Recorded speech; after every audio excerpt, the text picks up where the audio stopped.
When the voicemail arrived at 3:17 a.m., Daniel Crow assumed it was a mistake. No one called him anymore. Not after the hearing.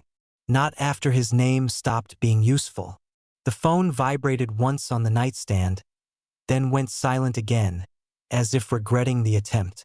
The message was only 12 seconds long. Daniel, if this reaches you, it means the contingency failed. You need to go back to the house. Do not bring anyone with you. And whatever you do, do not check the basement first. He recognized the voice immediately. His own. Older. Hoarser. Afraid. Daniel sat upright in bed, heart pounding so hard it made his ears ring. He replayed the message 3 times, listening for distortion, for signs of synthesis, for anything that would make this impossible thing make sense. The timestamp said it had been sent 4 years earlier. That was the year Daniel testified. The year the case collapsed. The year the house burned down. By sunrise, Daniel was already on the road. The town of Ashbury hadn't changed much, which was strange considering how much effort had gone into erasing it from public memory. The exit sign still leaned at the same crooked angle. The diner still advertised breakfast specials no one ever seemed to eat. And the forest pressed close to the road, dense and silent, as if sound itself avoided the place. The house stood at the edge of town, exactly where it shouldn't have been. Officially, it didn't exist anymore. The fire report had been clear. Total loss. Unsafe to enter. Demolished within weeks. And yet there it was. 2 stories. White siding. The porch light glowing faintly, even in daylight. Daniel stopped the car and stared. The first thing he noticed was the smell. Clean. No smoke. No rot. No trace of ash. The second thing was the mailbox. His name was written on it in black marker. Not Crow. Just Daniel. The front door was unlocked. Inside, the house felt occupied. Not lived in exactly, but maintained. Dust-free. Organized. Too deliberate. Daniel stepped into the living room and froze. On the coffee table sat a stack of folders. Each labeled with a date. Each dated after the fire. He opened the top one. Photos slid out. Him. Leaving work. Buying groceries. Sitting alone in his apartment. Photographed through a window he didn't remember facing the street. His chest tightened. The second folder contained transcripts. Phone calls. Emails. Conversations he remembered having, but not recording. Except the transcripts included things he never said. Things he only thought. Daniel backed away slowly, heart racing. A soft sound came from upstairs. Footsteps. Measured. Familiar. Don't panic, a voice called down. That makes it worse. Daniel's mouth went dry. He knew that voice. It was his. The man who stepped into view at the top of the stairs looked exactly like him. Same height, same scar near the eyebrow, same tired posture. Except this version of Daniel looked calmer. More settled. I was hoping you wouldn't come alone, the other Daniel said, descending the stairs. But I should have known. What is this? Daniel whispered. The other him smiled faintly. A correction. Before Daniel could react, the house lights dimmed. And somewhere beneath the floor, something began to count. Not seconds.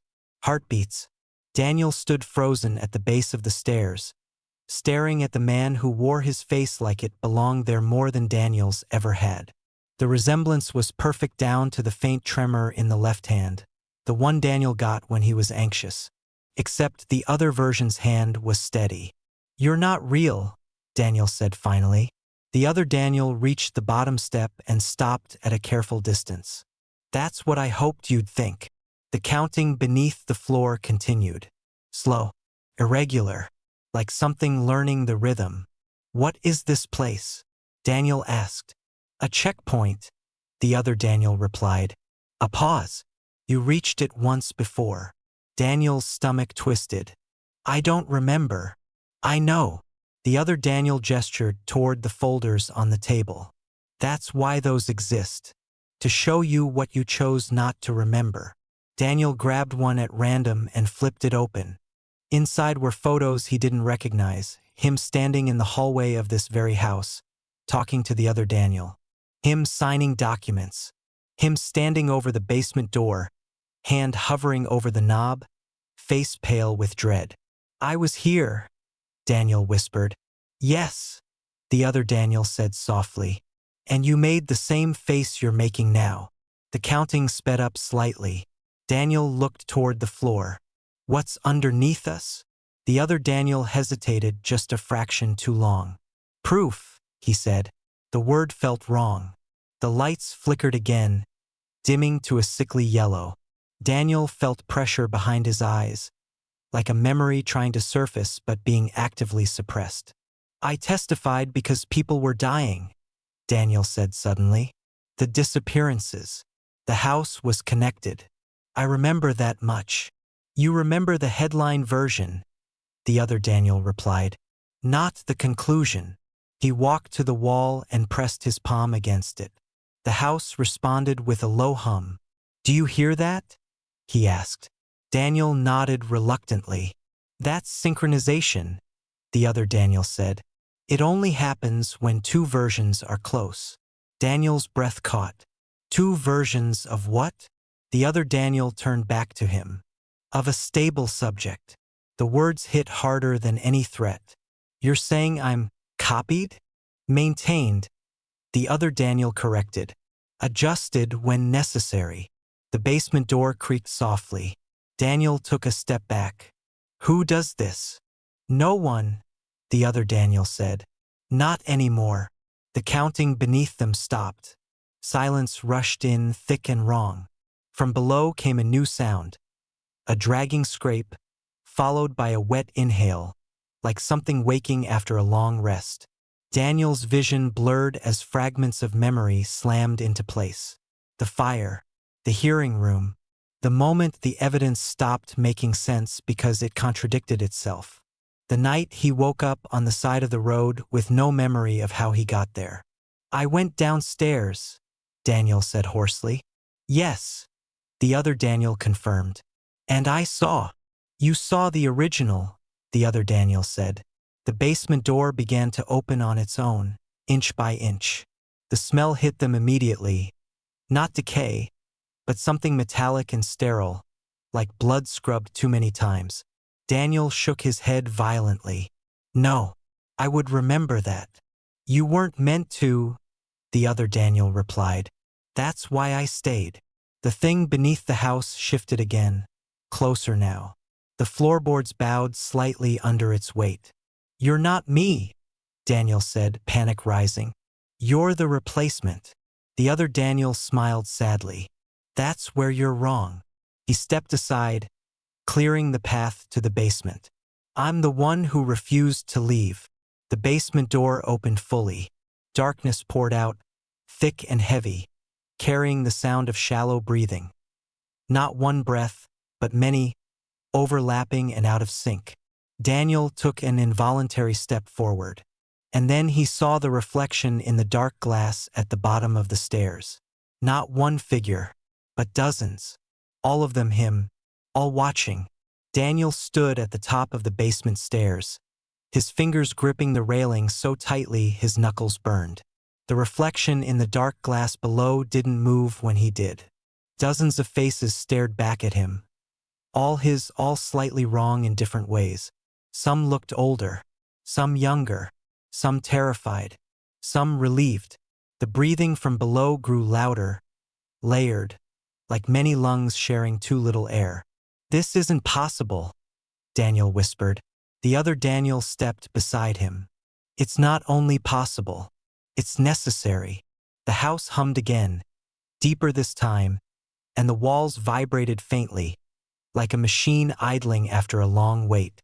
Daniel felt pressure behind his eyes as memories forced their way forward, no longer restrained. He remembered the hearing more clearly now. The evidence wasn't contradictory, it was duplicated.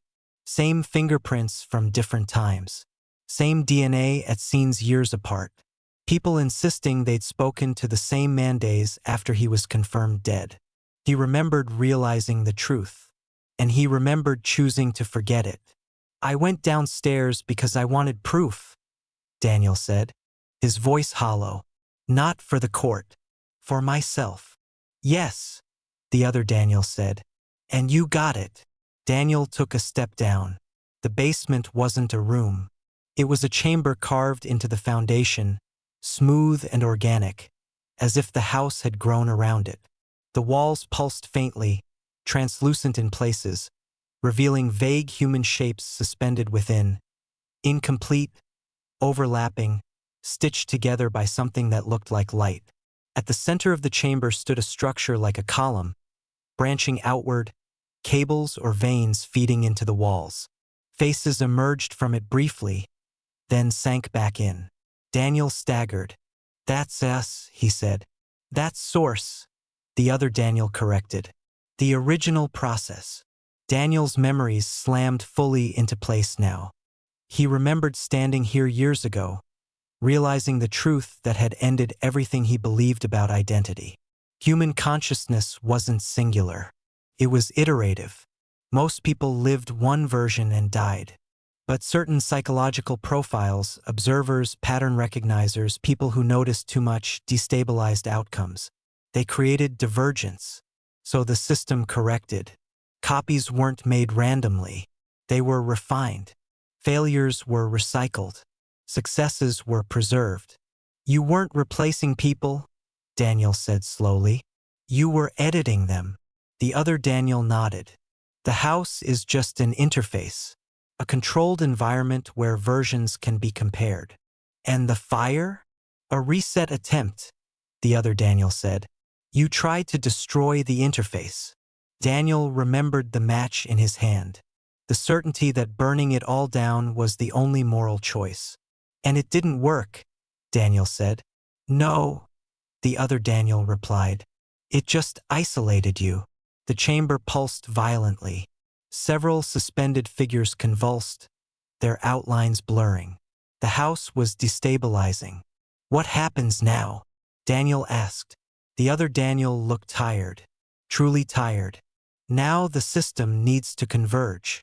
Daniel frowned. "Converge how?" "There can't be this many active versions anymore," the other Daniel said. "It's inefficient. The house can't maintain divergence indefinitely." Daniel's chest tightened. "So you'll pick one?" "Yes." Silence pressed in. Daniel laughed softly, a sound halfway to breaking. "You're not the real one, are you?" The other Daniel didn't answer immediately. "I stayed behind," he said finally. "That should tell you something." Daniel looked at the suspended faces again. He saw fear, hope, rage, acceptance, and then he saw something else. One face wasn't watching him. It was watching the other Daniel. "You're not the original," Daniel said. The other Daniel closed his eyes. "I'm the last stable version," he admitted. "The one that learned to cooperate." The realization hit Daniel like ice water. "You let them use you." "I prevented worse outcomes," the other Daniel said quietly. "Mass replacements. Broader resets." The chamber shuddered violently now. Cracks spread across the walls, light leaking through. "And me?" Daniel asked. The other Daniel met his gaze. "You're the anomaly," the word echoed. "You're the version that keeps choosing destruction over stability." Daniel smiled faintly. "Someone has to." The house screamed. Not an alarm. A sound like stress tearing through structure. The suspended figures began to dissolve, light collapsing inward. "What are you doing?" the other Daniel shouted as Daniel stepped forward. Daniel placed his hand on the central column. The contact burned. He poured everything back in, not memories, not data, but refusal.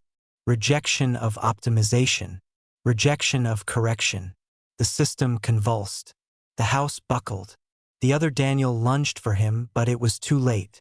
The chamber collapsed inward, light imploding, versions folding over themselves until there was no distinction left. The last thing Daniel saw was his other self's face. Not angry, not afraid. Relieved. When emergency crews arrived, They found the house reduced to a sinkhole. No basement, no evidence, no bodies. Daniel Crowe was declared missing. Years later, people sometimes report strange moments. Memories that don't belong to them, dreams where they remember making choices they never did. Brief sensations of déjà vu so intense they have to stop walking. Scientists call it cognitive overlap. They say it's harmless. But sometimes, late at night, someone wakes with the certainty that a version of themselves once chose to end something vast and terrible, and wonders what it cost, and whether the system is really gone, or just waiting to try again.